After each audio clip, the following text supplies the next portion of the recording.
Have you ever felt that quiet feeling that the life you want is slipping into the future faster than you expected? It's not about any big events. It's in those ordinary moments when you realize that time keeps moving forward, even if you haven't chosen a direction for yourself. In the next few minutes, we'll slow down and explore how prioritizing yourself, or not prioritizing yourself, shapes the life you'll end up looking back on. It's not about guilt or pressure.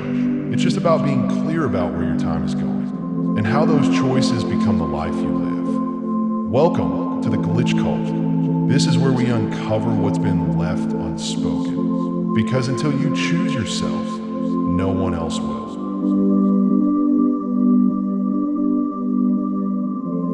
When you're in your late 20s, something shifts in the background of your mind. It is not loud. It is not dramatic. It is just a quiet awareness that time is no longer an abstract idea. It starts to feel measurable. In your early 20s, you can tell yourself that you're still figuring things out. You can say you have time, and in many ways you do. But somewhere between 26 and 29, you begin to notice that years are not stretching the way they used to. They're moving, and they're moving at a steady pace whether you act or not. This is where prioritizing yourself becomes less about self-care and more about direction. Because when you do not prioritize yourself, what you are really doing is giving your time to other people's expectations, other people's comfort, and other people's timelines. That does not always look dramatic. Sometimes it looks like saying yes when you want to say no. Sometimes it looks like postponing your goals because someone else needs you. Sometimes it looks like staying in situations that do not grow you, just because they are familiar. None of these choices feel huge in the moment. They feel small, manageable, and temporary. But time does not experience them as temporary. Time experiences them as years. If you spend 5 years in your late 20s, adjusting yourself around other people's needs without seriously building your own direction, those 5 years do not pause and wait for you. They stack and become your early 30s. And by then, certain things feel heavier. Responsibilities increase. Risks feel more expensive. Not impossible, just more complicated. When people talk about regret in their 30s or 40s, it is rarely about one big mistake. It is usually about small, repeated moments where they chose comfort over growth, approval over honesty, and safety over ambition. Prioritizing yourself in this context does not mean ignoring people. It does not mean becoming cold or self-centered. It means asking a clear question. If I keep living like this for the next 5 years, how will my life actually look like? That question is practical.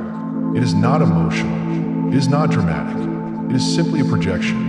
If you keep giving most of your time to maintaining peace instead of building something meaningful for yourself, what will your skills look like? What will your confidence look like?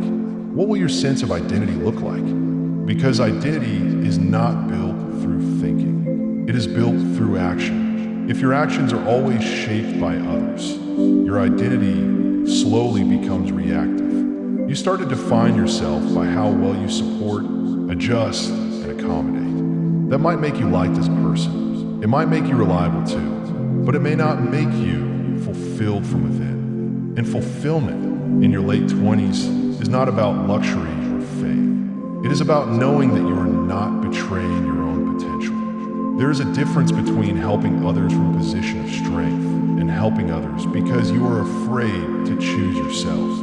The first is generous. The second is avoidance. If you look closely, you can often tell which one you're doing. When you prioritize yourself, you are not saying other people do not matter. You are saying your time matters too. And time is not something you can earn back later with apology or money. You can obviously earn more money. You can also rebuild relationships. But you cannot relive 27, 28, or 29. That is the quiet truth sitting behind this whole conversation. The years are not waiting for you to feel ready.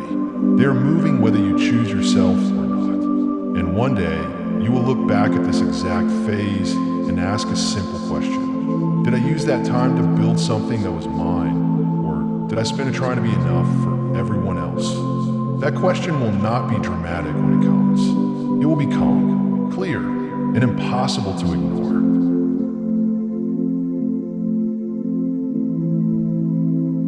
Now imagine two versions of your life 5 years from now. In the first version, you kept prioritizing others over yourself. You stayed available. You stayed flexible. You delayed your plans because it never felt like the right time. You waited until things were more stable, until people needed you less, until you felt more confident. You were responsible. You were supportive. You were present. But slowly, your own goals moved into the background. Not because they disappeared, but because they were never given consistent attention. 5 years later, you're not in crisis. Your life looks normal from the outside, but internally, there is a quiet tension. You know you could have built more. You know you could have tried harder at the things that matter to you. You know you adjusted too much. That tension is what people often call a midlife crisis. But it is not sudden. It is accumulated. It is the result of postponed decisions.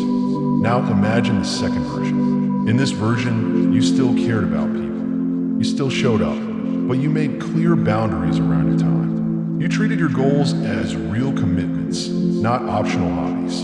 You gave serious effort to the skills you wanted to build. You said no when something consistently drained your focus. This version of you did not become selfish. You became structured. You understood that if you did not protect your own direction, no one else would do it for you. Not because they are bad, but because everyone is focused on their own survival and comfort. 5 years later, the difference is not just in achievements. It is in internal stability. When you prioritize yourself, you slowly build self-trust. You prove to yourself that your goals are not just ideas. They are instructions. And every time you follow through, your confidence becomes grounded in action, not fantasy.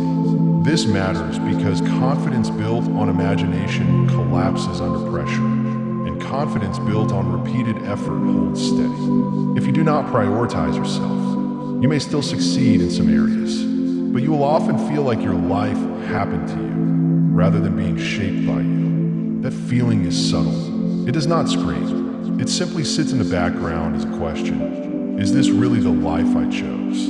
The purpose of prioritizing yourself in your late 20s is not to rush success. It is to prevent future regret. Regret is rarely about failing. It is about not trying when you had the capacity to try. Right now, you have mental flexibility. You have room to experiment. That window does not close at 30, but it does change. Responsibilities become heavier. Recovery from mistakes takes longer. Shifting direction requires more negotiation. So when we talk about prioritizing yourself, we are really talking about using this phase of your life intentionally. You are deciding whether your late 20s will be remembered as the time you built foundations or the time you waited for perfect condition. No one else will answer that for you. And one day, when things feel more settled and less flexible, you will look back at this period not with drama, but with clarity. You will know whether you chose yourself when it mattered. That knowledge, either way, will stay with you.